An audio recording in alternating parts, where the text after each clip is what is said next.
여러분 나우루 공화국 그 이야기 기억나시는지 모르겠습니다. 오래전에 5, 6년 전인가요?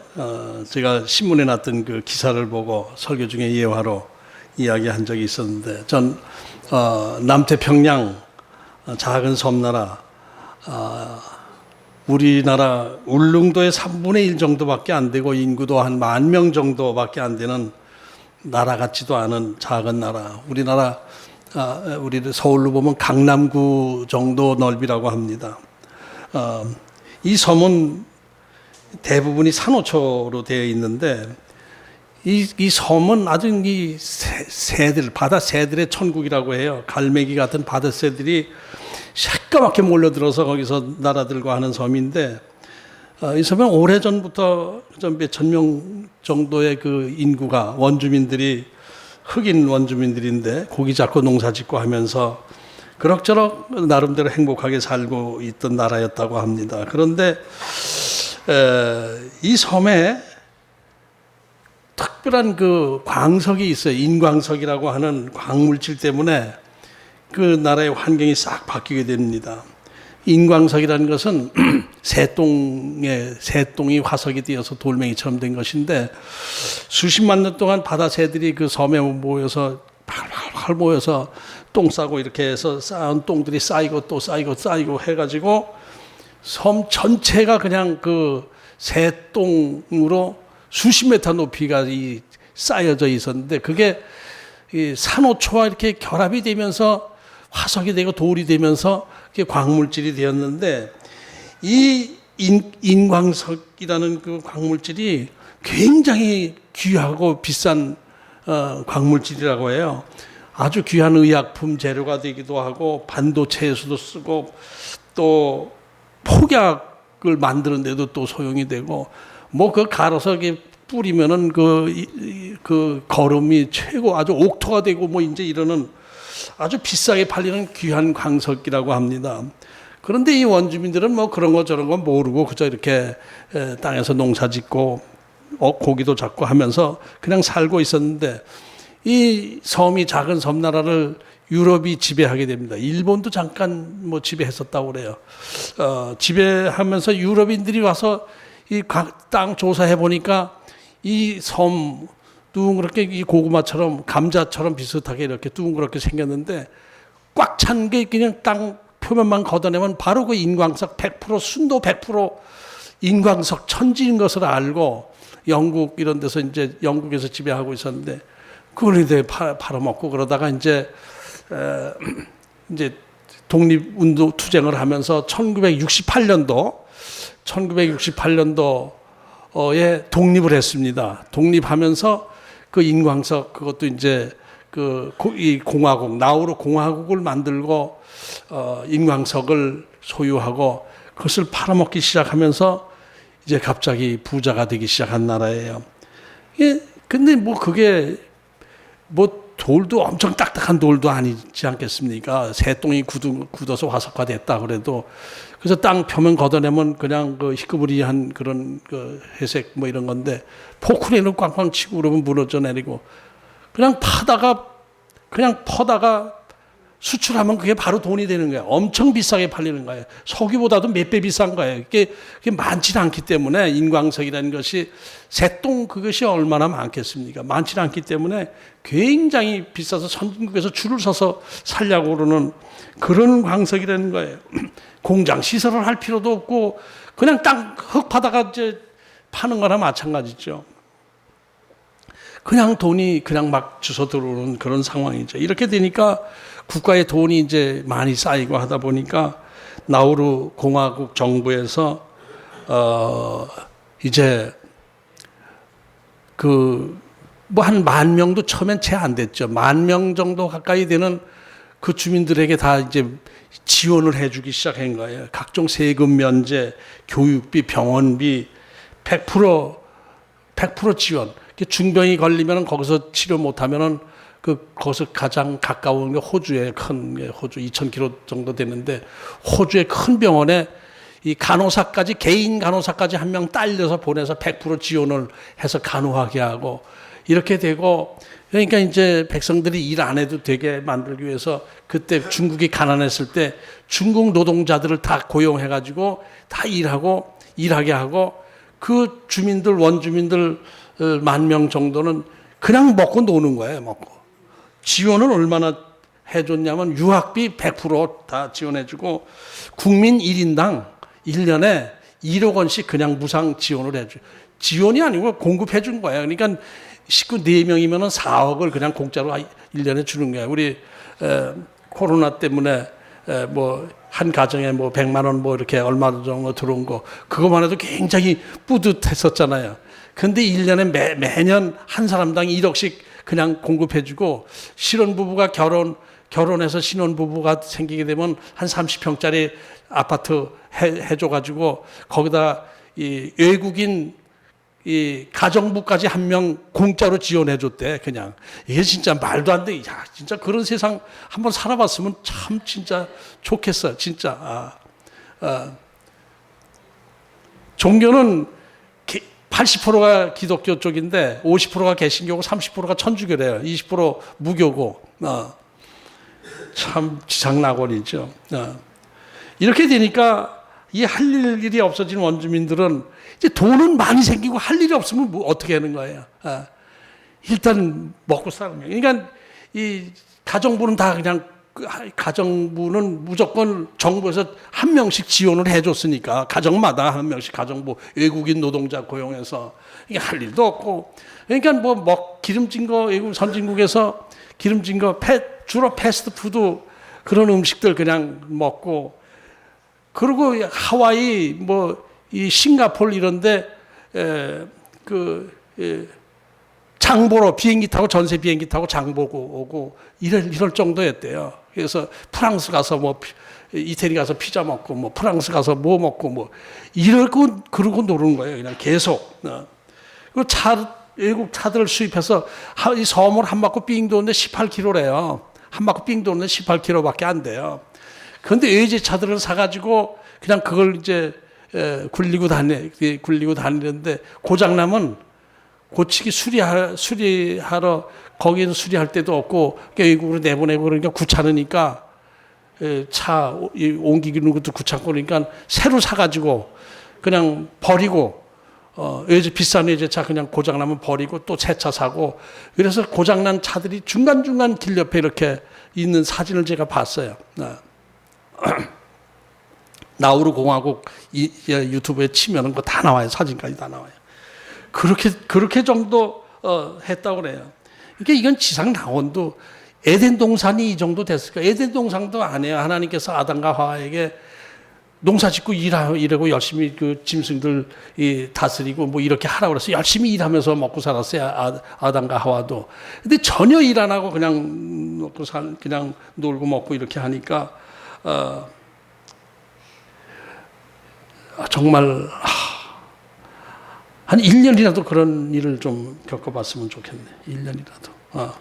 그런데 그렇게 그냥 흥청망청 살았어요. 그런데 이 광물질이라는 것이 한계가 있는 거 아니에요, 이게. 한계가 있는 거예요. 20여 년 지나기 시작하니까 차츰차츰 채굴량이 떨어지기 시작하는 거예요. 이제 주택가 이런 데 쭉 있는 게 아직 보존해 있죠. 집을 헐고 살던 집을 헐고 거기를 또 파내기 시작하는 거예요. 딴 데 좀 옮겨놓고. 이게 땅은 그냥 이렇게 울퉁불퉁 이렇게 된 바위섬이었는데 거기다 똥 싸고 또 새똥해서 이렇게 됐던 것을 다 걷어내고 나니까 이게 울퉁불퉁 그냥 그 섬 모양이 황폐한 모양이 됐죠. 돈은 많아도.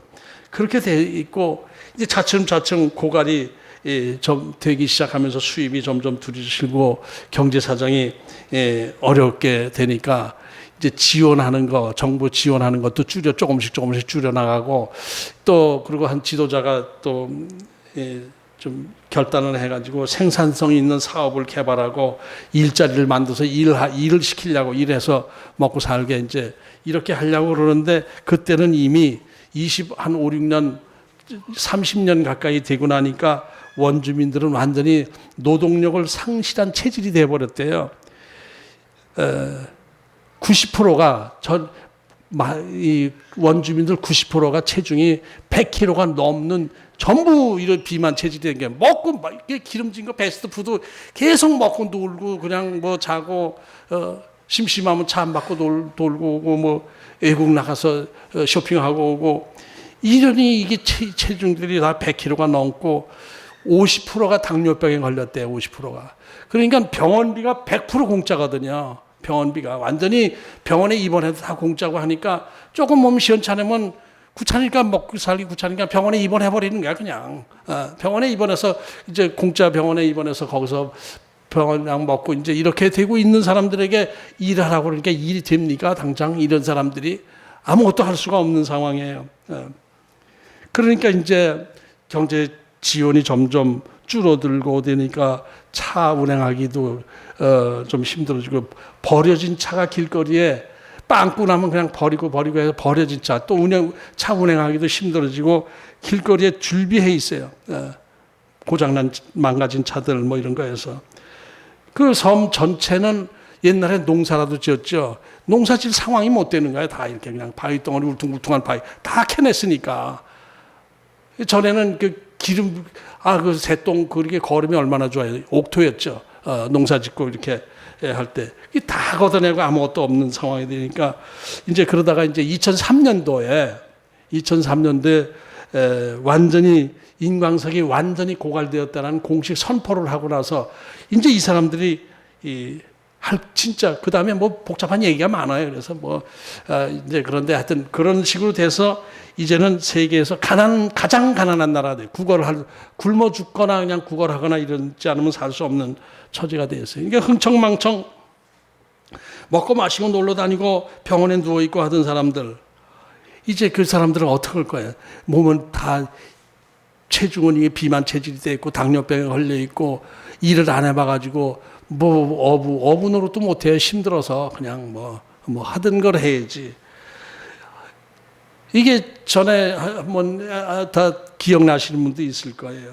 근데 이런 이야기를 들으면서 어떤 생각이 드세요? 이 나우루 공화국에 있었던 일은 남의 일이 아니고 우리 일입니다. 지구 전체의 일이에요. 석유도 몇십 년 지나면 다 고갈될 거예요. 다 고갈될 거예요. 다 없어질 거예요. 지구 전체의 이야기입니다. 그리고 개별적으로 보면 우리 개인적인 인생의 이야기도 될 수가 있는 거예요. 지구의 자원이 결코 무한한 거 아니지 않습니까? 언젠가는 자원 다 없어지고 말아요. 이제 바다 쪽으로 들어가고 이제 이렇게 또 되고 뭐 당장은 아니겠지만은 자원이 고갈될 날이 언젠가는 바로 오게 될 거예요. 그 안에 빨리 우주선을 개발해가지고 다른 별나라를 찾아가지고 살 수 있는 별나라를 찾아와서 이사하지 않으면은 지구 살 길이 먹고 살 길이 없어질 거예요. 언젠가는 그렇게 될 거예요. 우리 이것은 개인적인 우리 인생들도 마찬가지죠. 이 땅에서 우리 인생 다 100년 미만 짧게 살다가 자원이 고갈돼요. 100년 정도 되면 다 자원이 다 고갈되는 거예요. 언젠가는 다 소모될 거예요. 지금 한 3, 40년 파먹은 사람들은 아직도 몇십 년 파먹을 자원이 있으니까 아주 넉넉한 것 같고 아주 멀은 것 같죠.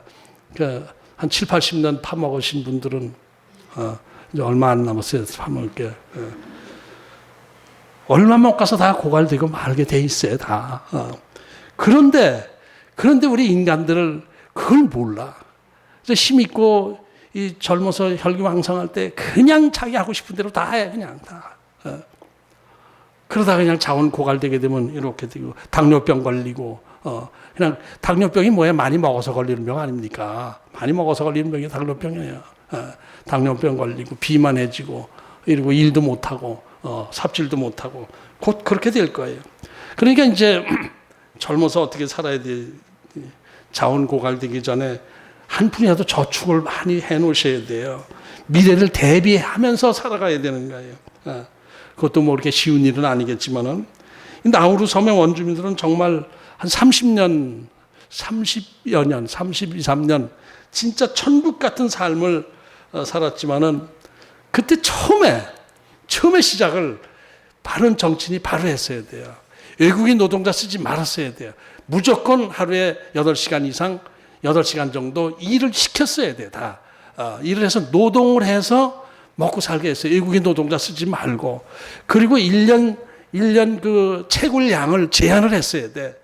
무한대로 그냥 팔지 말고 제한을 해서 1년에 뭐 1,000만 톤 하면 1,000만 톤, 5억 톤을 팠다고 그러더라고요. 1,000만 톤을 이렇게 해서 제한을 하게 되면은 그것을 석유 생산량 딱 제한하고 그러면 석유값 오르잖아요. 그러면 값도 올라요. 딱 제한하고 요거 이상 팔지 못하게 딱 하면 값도 올라요. 그걸 자기 자국 원주민들이 일하게 해서 하면은 그러면 건강도 지켜졌을 것이고 자원도 오랫동안 할 수 있어요. 한꺼번에 흥청망청 막 돈이 쌓이니까 이건 뭐 어떻게 할지, 그러니까 뭐 간호사를 해주고 뭐 이 가정부를 지원해주고 이게 말이 돼, 이게. 일을 하게 해주고 또 1년에 1억씩 지원해준다는 것도 그것도 말이 아니에요. 지원해줘도 정도껏 해야지. 그 처음부터 그렇게 했으면은 지금까지도 아직 생산할 수 있을 것이고, 그 다음에 이제 이 관광섬으로 섬을 개발을 한다든지 또 어업을 또 개발한다든지 대비했어야 되죠. 어업을 발전시키고 산업에, 외국 산업에 또 투자하기도 하고 이렇게 부지런히 일했다면은 지금도 부자 나라였을 거예요. 지금도. 2003년도에 딱 고갈 선포하고 나선 이제 지원이 싹 끊겨버렸어요. 정부 지원이 끊어졌으니까. 그게 17년 전에 바로. 그게 한 5, 6년 전에 신문에 그게 나서 제가 그걸 봤었는데. 그러니까 이 사람이 살아야 될 그런 자세가 있잖아요. 하나님께 주신 거. 부지런히 일해서 먹고 살아야 되는 거예요. 근데 일 안 하고 공짜로 먹고 살다 보면 병이 들게 되는 거예요. 이 하나님이 이 지으신 이 우주 만물, 이게 처음과 끝이 반드시 있습니다. 알파와 오메가가 있어요. 시작하신 분이 하나님이 끝날 때가 있어요. 이 지구의 수명도 한계가 있죠. 언젠가는 태양도 없어지고 지구도 없어지게 될 거예요. 그 안에 살아가고 있는 이 생명체들 더 짧은 수명 안에서 돌아가고 있잖아요. 태어나서 잠깐 지나가다 보면 어느새 이 땅을 떠나야 되는 게 인생입니다. 그런 인생 속에서 하나님께서 우리에게 자원을 주시기도 하고 자원을 거두어 가시기도 하면서 우리 인간을 다루어 나가시는 것이죠. 다. 우리 저와 여러분 모두가 다 인생의 풍년을 겪어보신 분이 다 있을 거예요. 또 흉년을 겪어보신 분도 있을 거예요. 지금 우리나라도 경제적으로 어느 정도 흉년이죠. 이 코로나 때문에 세계가 지금 흉년입니다. 흉년이 있으면 풍년이 있고 개인적인 인생도 마찬가지예요. 잘 돌아가질 때가 있으면 또 어려울 때도 있고 그래요. 그러니까 잘 될 때에 미래를 대비하고 조심해야 되고 선줄로 생각했을 때 넘어질까 조심해야 되는 그런 삶을 살아야 돼요. 그러니까 풍년과 흉년이 우리 인생 모두에게 이 쌍곡선을 이루죠. 이렇게 쌍곡선을 이루어요. 같이 엇물려 들어가요. 풍년만 살다 죽는 사람은 특이한 경우가 좀 있을지는 몰라도 거의 다 풍년이 있으면 흉년이 있고 이렇게 살아가는 거예요. 그러니까 그것을 우리가 풍년이면 풍년 때에 절제하고 흉년이면 흉년 때에 대비를 하고 이런 삶을 살아야 되는 것이죠. 전도서 3장 1절부터 4절까지 보면 이런 말씀이 있어요. 범사에 기한이 있고 천하만사가 다 때가 있나니 날 때가 있고 죽을 때가 있으며 심을 때가 있고 심은 것을 뽑을 때가 있으며 죽일 때가 있고 치료할 때가 있으며 헐 때가 있고 세울 때가 있으며 울 때가 있고 웃을 때가 있으며 슬퍼할 때가 있고 춤출 때가 있으며 때가 있어요. 하나님 이렇게 다 이게 쌍곡선이 있어요. 이거 모든 것이 다 하나님의 손 안에 있어요. 우리 이게 다 하나님의 손 안에 있어요. 그래서 우리는 좀 더 이 코로나 사태를 보면서 하나님 앞에 더 겸손해져야 되겠구나. 이 코로나 뭐 폐렴인지 독감인지 하여튼 이런 것들 이런 걸 주시는 분도 하나님이시에요. 그런데 이 코로나 때문에 지금 그 최강대국이라는 미국도 흔들흔들거리고 있잖아요. 경제가 엉망이라고 그러더라고요. 미국 경제도 지금 엉망이래요. 사업대들 30여 년 동안 하루도 쉬지 않고 일하던 어떤 가게들이 문을 닫고 그냥 팔아버리고 이러는 상황이더라고요. 또 어떤 정보를 보니까 이북이 무지하게 힘들대. 북한이 굉장히 힘들대요. 왜 힘드느냐? 먹을 게 원래 없잖아요. 생산량이 없고 먹을 게 원래 없어서 러시아나 이런 뭐 중국 이런 데서 배를 통해서 식량 공급을 받아서 분배를 해줘야 되는데, 배가 한번 들어오면 그냥 코로나가 확 퍼지고 이렇게 되니까 그것을 절제하다 보니까 먹을 게 없는 거예요. 평양 시민들조차 지금 먹을 게 없다는 거예요. 지금 굉장히 힘들대요. 그리고 이제 또 그 의학 이런 것들도 좀 안 되니까 이 독감 걸린 사람, 감기 걸린 사람, 뭐 진짜 그냥 일반 폐렴 걸린 사람하고 코로나 구별이 안 되니까 그래서 오한 나고 기침 나고 그러면 무조건 다 격리시키고 막 이렇게 돼서 그냥 다 죽든지 살든지 이런 식으로 되고 있대. 굉장히 힘들대요. 근데 이제 그것을 이 식량을 공급받으려고 배가 들어오게 하면은 이게 더 퍼지고 그걸 막아버리면은 굶어 죽게 된 상황, 이렇게 어려운 상황이라고 그러더라고요. 그러니까 이게 다 하나님께서 주시는, 우리에게 주시는 어떤 교훈과 훈계가 이 안에 있다라는 거예요. 이것을 잘 우리가 지혜롭게 하나님 앞에 겸손하게 이겨나가게 되면은 오히려 이것이 전화위복의 결과가 될 수도 있다라는 생각을 하게 됩니다. 지금 뭐 우리가 살아가면서 아무리 능력 있고 뭐 권세가 있고 재산이 많고 뭐 이렇게 한다 하더라도 다 주어질 때가 있어요. 하나님 주어질 때가 있고 걷어갈 때가 있고 그래요. 그러니까 우리가 내 입장이 지금 좀 잘 나가고 있다, 못 나가고 있다, 이거 너무 구애받지 말고 하나님의 뜻 안에 순종하는 삶을 살아야 돼요. 잘 나간다고 이게 목에 힘 줘봐야 별거 아니거든요. 사람 별거 아니에요. 저도 한때는 제 주위 사람들이 박 사장은 도자로 밀어도 안 넘어갈 사람이야, 이렇게까지 이런 얘기까지 들었어요. 그때들이 우쭐했죠. 그래, 도자로 밀어도 나 안 넘어가, 내가 누군데, 그랬었어요. 근데 하나님께서 코로 한번 이렇게 하니까 확 날아가 버리더라고요. 입으로 후 한 것도 아니고 코로 이렇게 했는데 그냥 날아가 버리고 말더라.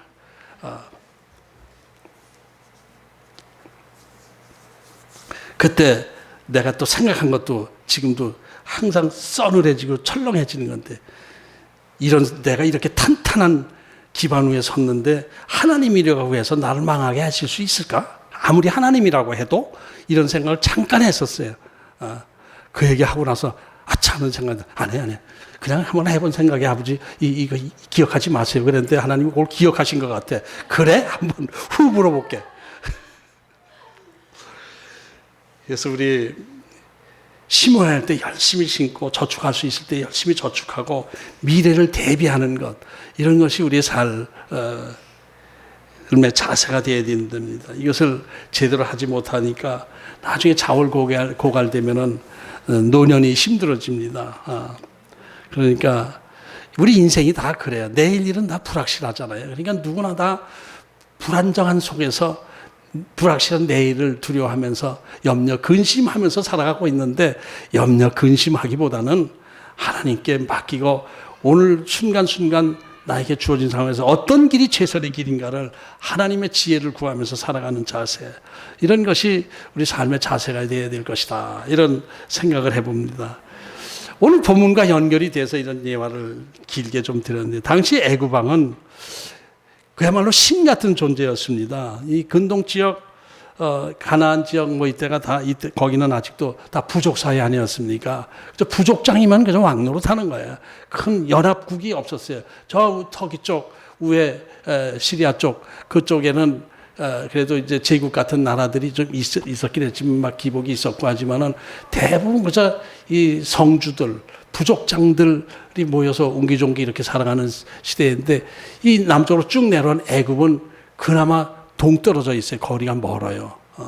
거리가 멀고 아프리카 남단 쪽에는 그렇게 강한 뭐 이런 게 없으니까 부족 이렇게 되고 그러는데, 그 이제 나일강 그 하류 지역 거기는 이제 계속 나일강 큰 강이니까, 어마어마한 큰 강이니까 거기서 풍부한 물이 있어서 농사 지으면서 거기는 아주 풍족하게 살았어요. 그래서 애굽은 너무 그 삶의 조건이 좋아서 제국까지는 돼보지 못했어요. 제국이라는 소리를 그래서 뭐 할 수도 있겠지만, 제국이라는 소리, 뭐 헬라 제국, 뭐 로마 제국, 애굽 제국 이런 말은 잘 안 해요. 그래서 자기네들끼리 이렇게 하다가 로마가 생기면 로마한테 망하고 헬라가 커지면 헬라한테 지배당하고 바벨론한테 지배당하고 이렇게 그렇던 지역이에요. 그러니까 살기가 편한 나라는 그렇게 아주 강해지진 못해요. 그냥 그렇게 살고 있었어요. 그런 쪽에서 그나마 하여튼 이렇게 늘 풍족한 삶을 사는 이 큰 나라였었기 때문에 그 애굽 왕은 신 같은 존재로 추앙을 받았어요. 신 같은 존재로 추앙받았어요. 이 파라오라는 그 단어 자체가, 명칭 자체가 태양의 아들이라는 의미가 있어요. 나중에는 그것이 좀 의미가 좀 바뀌기도 했지만 태양의 아들이라는 의미가 있는데, 이것은 뭐냐면은 태양은 그 애굽에서 가장 큰 신이 태양신이었거든요. 라신, 태양신 하면 라신이에요. 그 라신을 최고의 신으로 섬기고 있었는데, 바로는 태양의 아들이라는 뜻이에요. 그 라신의 아들이다, 이렇게 된 거예요.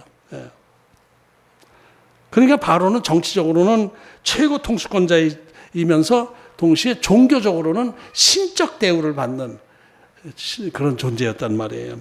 그래서 그 신적 권위를 유지하기 위해서 이 바로 애굽에는 항상 점성술가, 술객들, 무당, 박수, 무당 이런 사람들이 준비해 있어요. 그런 사람들이 계속 이 바로를 도와주는 거예요. 신적 영감을 받아서 이 바로를 도와주고, 그렇게 높은 지위를 갖고 이렇게 점성술사 같은 사람들이 바로 주변에 있었는데, 그러니까 모든 것을 신적 어떤 의미로 판단을 하고 문제를 풀고 꿈을 해몽하고 이런 식으로 이제 하는 것이 정치 한 분야였어요.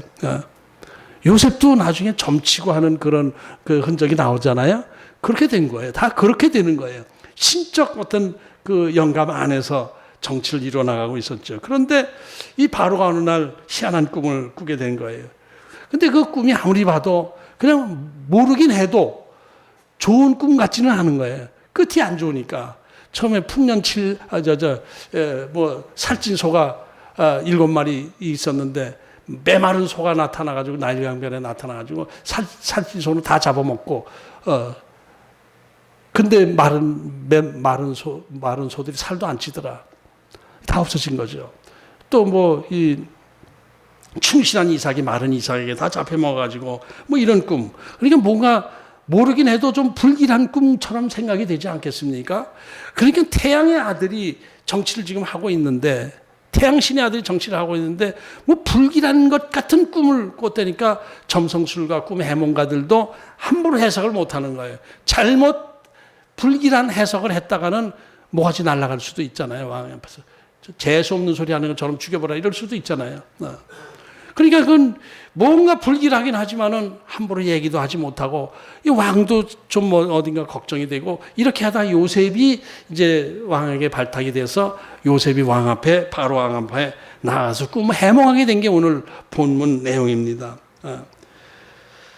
그런데 이 젊은 30살밖에 안 된 젊은 요셉이 바로 왕 앞에 나갈 때에 나가는 이 모습은 정말 다른 술객들과는 전혀 다른 자세로 나가는 거예요. 어정쩡하게 대충 이런 것 같습니다, 이런 것 같습니다가 아니고, 아주 자연스럽게 당당하게 자신감 있게 그 꿈을 하나님께서 주신 것입니다. 이거 하나님의 계획을 보여주신 것입니다.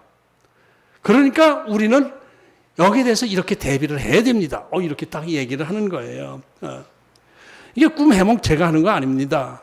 하나님께서 가르쳐 주셔서 제가 하는 것입니다. 꿈을 주신 분도 하나님이시여, 해석하게 하시는 분도 하나님이시여, 이 천지를 주관하시는 하나님이 계획을 왕 앞에 2번씩이나 이렇게 보여주신 것은 뜻이 있는 것입니다. 우리가 그것을 대비해야 됩니다.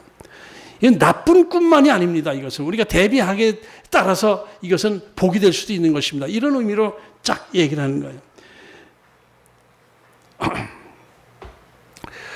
이게 하나님의 영으로 충만해 있었던 것이죠. 요셉은 그 감옥에 있으면서 상상 한번 해보세요. 딱 왕 앞에 하나님의 음성을 듣고 하나님의 말씀을 받고 왕 앞에 나갔을 때 죽을까 살까 쩔쩔매고 그러진 않았잖아요. 그러지 않을 거예요. 이것은 하나님께서 계획을 보여주신 것입니다. 저도 아무것도 아닙니다. 저도 모릅니다. 하나님께서 주신 말씀을 전해드립니다.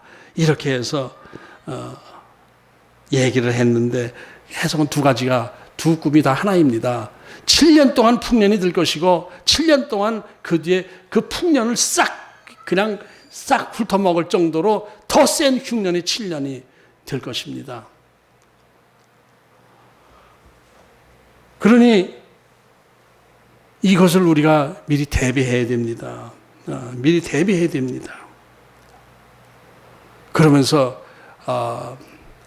7년 동안 풍년 들 때 그 흥청망청 쓰지 말고 5분의 1을 20%를 세금으로 다 걷어서 각 성에다 다 비축을 해 놓아야 됩니다. 지혜로운 이 감독관을 채용하셔서 그를 통해서 이 7년 풍년 들 때 잘 대비해서 잘 비축해 놓으면 나머지 그 7년 흉년을 대비해야 됩니다. 이건 뭐예요? 이거는 꿈 해몽이 아니라 선지자적 선포입니다. 하나님의 말씀을 예언적으로 선포한 거예요. 꿈은 이런 꿈입니다. 이렇게 그런 꿈이니까 알아서 하십시오가 아니라 이것은 하나님의 계획을 우리가 미리 알려주신 것이니까 우리가 대비해야 됩니다. 꿈 해몽하는 것으로 끝나는 것이 아니라 선지자적 예언을 딱 선포한 거예요.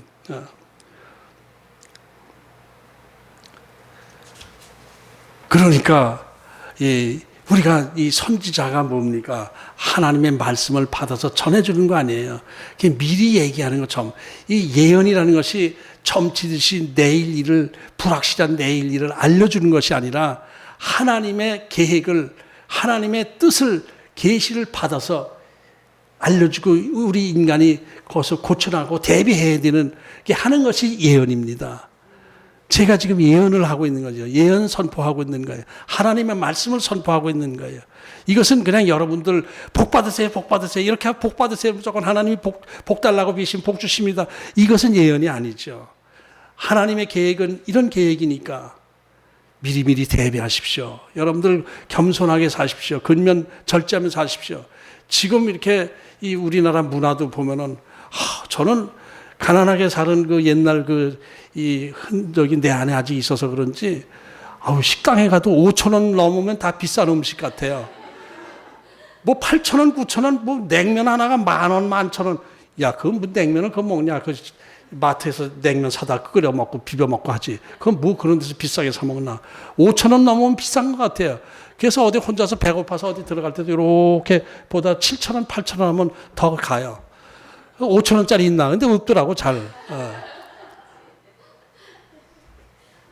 그래서 어떤 때는, 굶자. 그리고 집에 와서 그냥 국수 끓여 먹고. 근데 이건 궁상 맞죠? 이건 궁상 맞은데. 너무, 다방, 차값 다방인가? 카페인가, 뭐. 이름 있는 건 뭐야? 바글바글? 스타벅스 이런데 바글바글 하는데 그 커피값이 4,000원, 뭐 5,000원 그렇더라고요. 커피값이 1,000원 해야지 왜 4,000원, 5,000원 해야 1,000원 하면 되지. 그거 무슨 뭐 그렇게 비싸.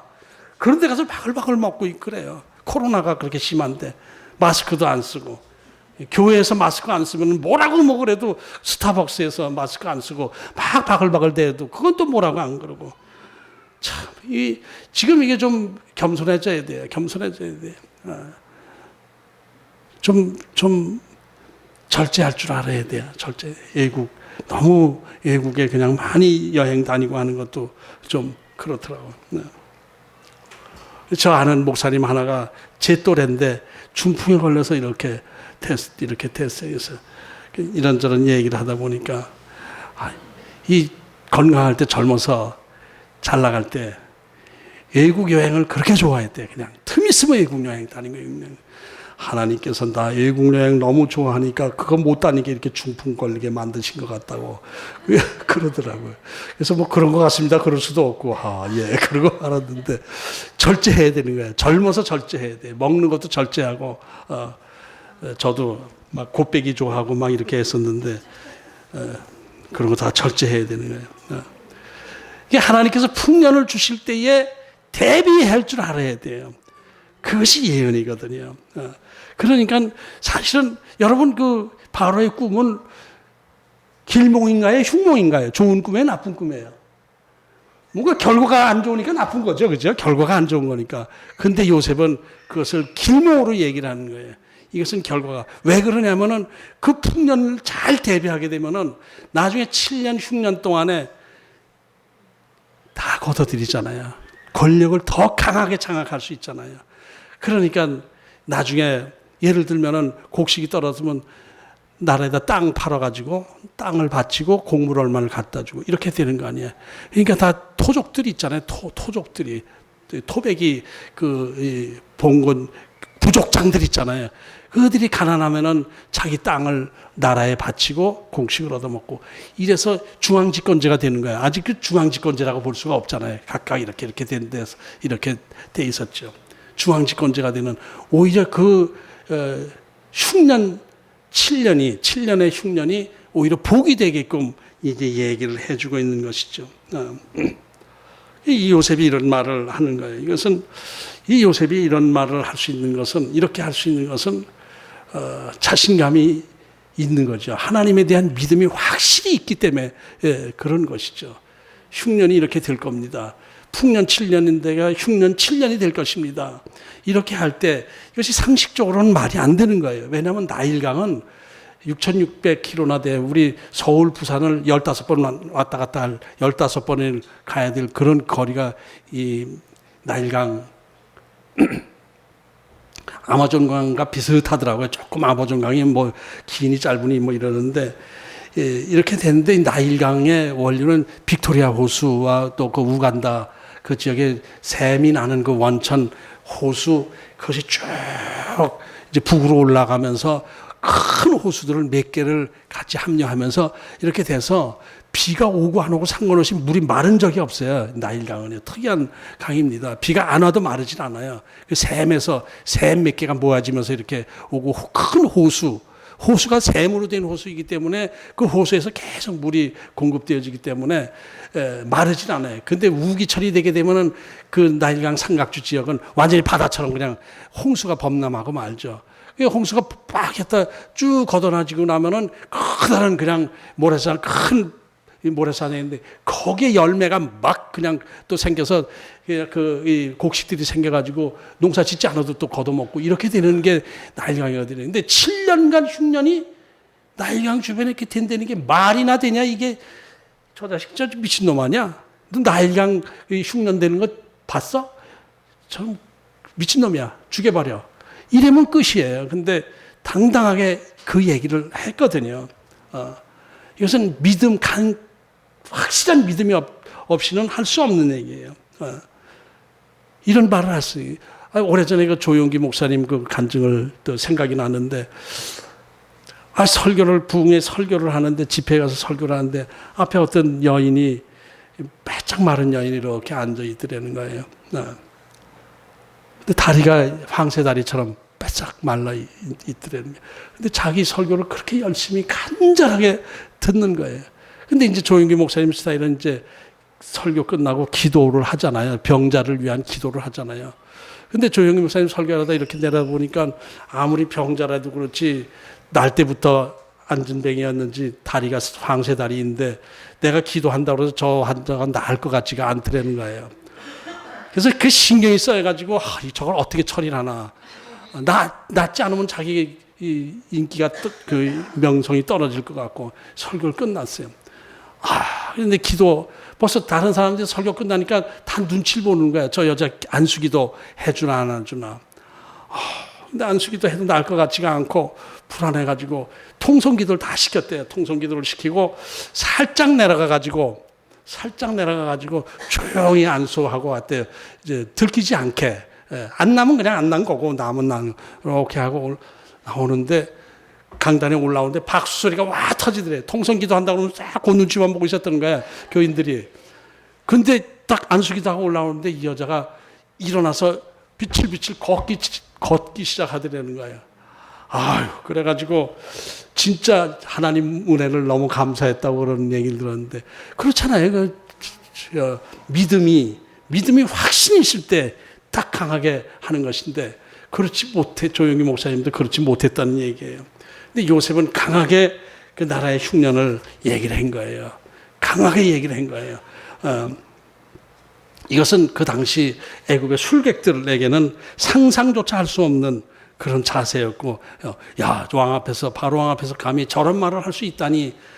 여기서 오늘 성경을 보세요. 풍년 29절에 풍년은 딱 한 절로 끝나요. 온 애굽 땅에 큰 풍년이 있겠고 하고 나서 30절, 31절, 32절, 33절 계속 흉년에 대한 이야기를 하는 거예요. 흉년이 길었어요.